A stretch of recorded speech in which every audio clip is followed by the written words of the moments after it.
ಪನ್ನೀರ್ ಬುರ್ಜಿ ಮಸಾಲಾ ದೋಸೆ. ಈ ದೋಸೆ ತಿಂತಾ ಇದ್ರೆ ಮಕ್ಕಳಂತೂ ಒನ್ ಮೋರ್ ಅಂತ ಇರ್ತಾರೆ, ಅಷ್ಟು ಚೆನ್ನಾಗಿರುತ್ತೆ. ಟ್ರೈ ಮಾಡಿ. ನಾನಿಲ್ಲಿ ಐರನ್ ತವಾ ಯೂಸ್ ಮಾಡ್ತಾ ಇದ್ದೀನಿ. ನಾವು ಯಾವುದೇ ದೋಸೆ ಮಾಡಬೇಕಂದ್ರೂ ಫಸ್ಟು ತವಾ ರೆಡಿ ಮಾಡ್ಕೊಬೇಕು. ತವಾಗೆ ಚೆನ್ನಾಗಿ ಎಣ್ಣೆ ಸಾವ್ರಿ ಫಸ್ಟು, ಆಮೇಲೆ ಅದಕ್ಕೆ ನೀರು ಹೊಡೆದು ಆಮೇಲೆ ಬಟ್ಟೆನಲ್ಲಿ ಒರೆಸ್ಬಿಟ್ಟೆ ಶುರು ಮಾಡಬೇಕು, ಇಲ್ಲ ಅಂದರೆ ಅದು ಸರಿಗೆ ಬರೋದಿಲ್ಲ. ನಾನಿಲ್ಲಿ ದೋಸೆ ಹಾಕ್ಬಿಟ್ಟು ಒಂದು 3 ಸ್ಪೂನಷ್ಟು ಎಣ್ಣೆ ಹಾಕ್ತಾಯಿದ್ದೀನಿ. ಎಣ್ಣೆ ಹಾಕೋದು ತುಂಬ ಇಂಪಾರ್ಟೆಂಟ್. ಎಣ್ಣೆ ಅಥವಾ ತುಪ್ಪ ಅಥವಾ ಬೆಣ್ಣೆ ಏನಾದರೂ ಹಾಕಿ ಅದು ಜಾಸ್ತಿ ಹಾಕಬೇಕು, ಇಲ್ಲಾಂದರೆ ಮಸಾಲೆ ದೋಸೆ ಸರಿಗೆ ಬರಲ್ಲ. ಪನ್ನೀರಲ್ಲಿ ಬುರ್ಜಿ ಮಾಡ್ಕೊಂಡಿದ್ವಲ್ಲ ಅದನ್ನು ಒಂದು ಲೈನಾಗಿ ಹಾಕಬೇಕು.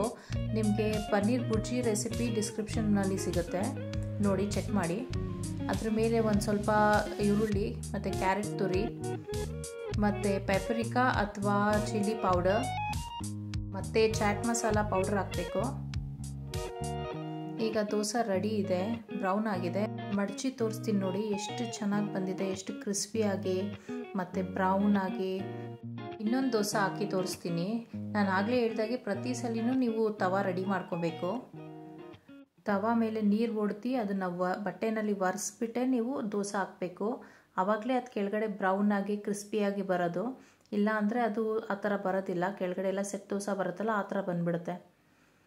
ಎಸ್ಪೆಷಲಿ ಮಸಾಲ ದೋಸೆಗೆ ಐರನ್ ತವಾ ಇದ್ರೇ ಅದು ತುಂಬ ಚೆನ್ನಾಗಿ ಬರೋದು. ನೋಡಿ ಎಷ್ಟು ಚೆನ್ನಾಗಿ ಬರ್ತದೆ, ಎಷ್ಟು ಗೋಲ್ಡನ್ ಆಗಿ ಬ್ರೌನ್ ಆಗಿ ಎಷ್ಟು ಚೆನ್ನಾಗಿ ಕಾಣಿಸ್ತಾ ಇದೆ. ಕ್ರಿಸ್ಪಿಯಾಗಿ ತುಂಬ ಚೆನ್ನಾಗಿ ಬಂದಿದೆ. ಪನ್ನೀರ್ ಮಸಾಲೆ ದೋಸೆ ರೆಡಿ ಆದಮೇಲೆ ಅದನ್ನು 3 ಪೀಸಸ್ ಆಗಿ ಕಟ್ ಮಾಡಿ ಸರ್ವ್ ಮಾಡಿ. ಆವಾಗ ತಿನ್ನೋದಕ್ಕೂ ಅದು ಈಸಿಯಾಗಿರುತ್ತೆ, ಫಿಲ್ಲಿಂಗ್ಸ್ ಎಲ್ಲ ಚೆಲ್ಲೋಗೋದಿಲ್ಲ.